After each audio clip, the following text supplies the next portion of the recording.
President. Senator from Utah. Thank you, Mr. President. The Constitution is at the foundation of our republic's success, and we each strive not to lose sight of our promise to defend it. The Constitution established the vehicle of impeachment that has occupied both houses of our Congress these many days. We have labored to faithfully execute our responsibilities to it. We have arrived at different judgments, but I hope we respect each other's good faith. The allegations made in the articles of impeachment are very serious. As a senator juror, I swore an oath before God to exercise impartial justice. I am profoundly religious. My faith is at the heart of who I am.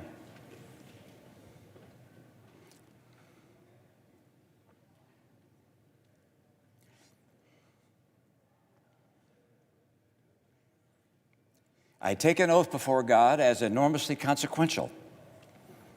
I knew from the outset that being tasked with judging the president, the leader of my own party, would be the most difficult decision I have ever faced. I was not wrong. The House managers presented evidence supporting their case, and the White House counsel disputed that case.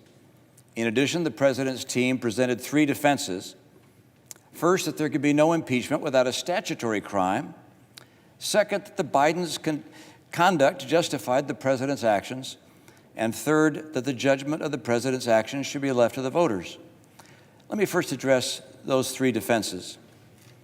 The historic meaning of the words high crimes and misdemeanors, the writings of the founders, and my own reasoned judgment convinced me that a president can indeed commit acts against the public trust that are so egregious that while they are not statutory crimes, they would demand removal from office.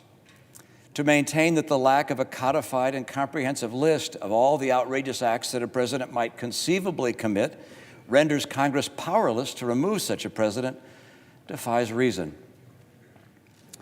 The President's counsel also notes that Vice President Biden appeared to have a conflict of interest when he undertook an effort to remove the Ukrainian prosecutor general.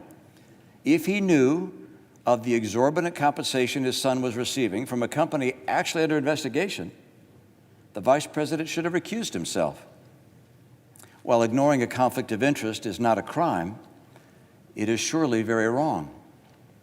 With regards to Hunter Biden, taking excessive advantage of his father's name is unsavory, but also not a crime.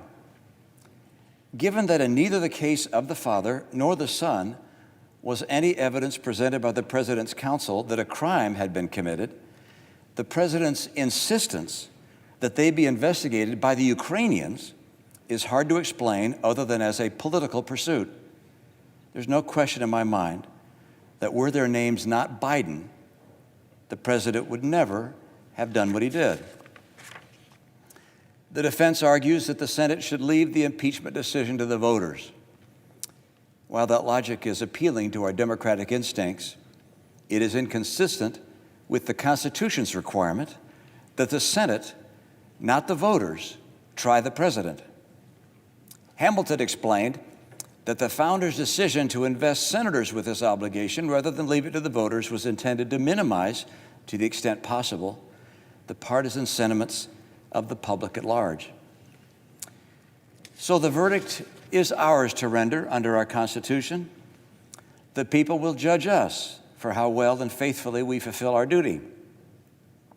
The grave question the Constitution tasks senators to answer is whether the president committed an act so extreme and egregious that it rises to the level of a high crime and misdemeanor. Yes, he did. The president asked a foreign government to investigate his political rival. The president withheld vital military funds from that government to press it to do so. The president delayed funds for an American ally at war with Russian invaders. The president's purpose was personal and political. Accordingly, the president is guilty of an appalling abuse of public trust. What he did was not perfect.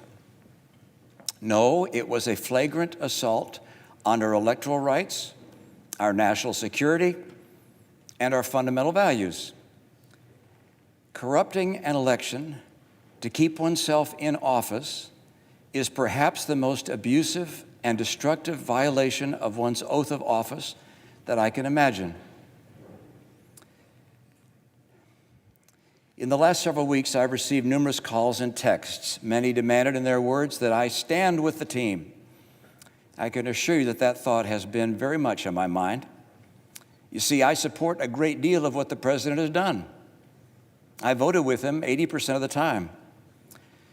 But my promise before God to apply impartial justice required that I put my personal feelings and political biases aside.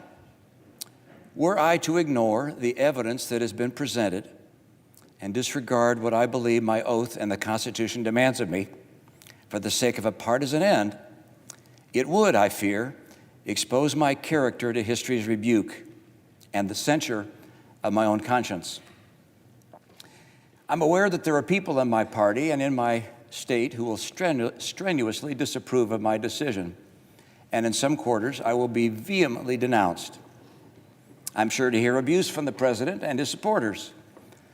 Does anyone seriously believe that I would consent to these consequences other than from an inescapable conviction that my oath before God demanded it of me?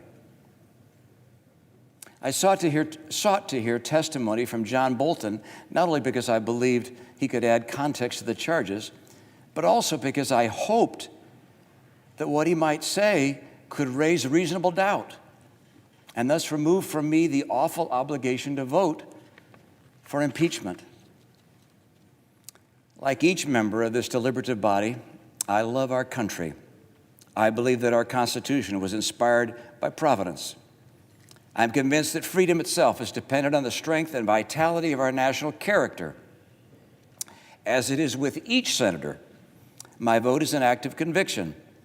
We've come to different conclusions, fellow senators, but I trust we have all followed the dictates of our conscience. I acknowledge that my verdict will not remove the president from office. The results of this Senate court will in fact be appealed to a higher court, the judgment of the American people. Voters will make the final decision, just as the president's lawyers have implored. My vote will likely be in the minority in the Senate.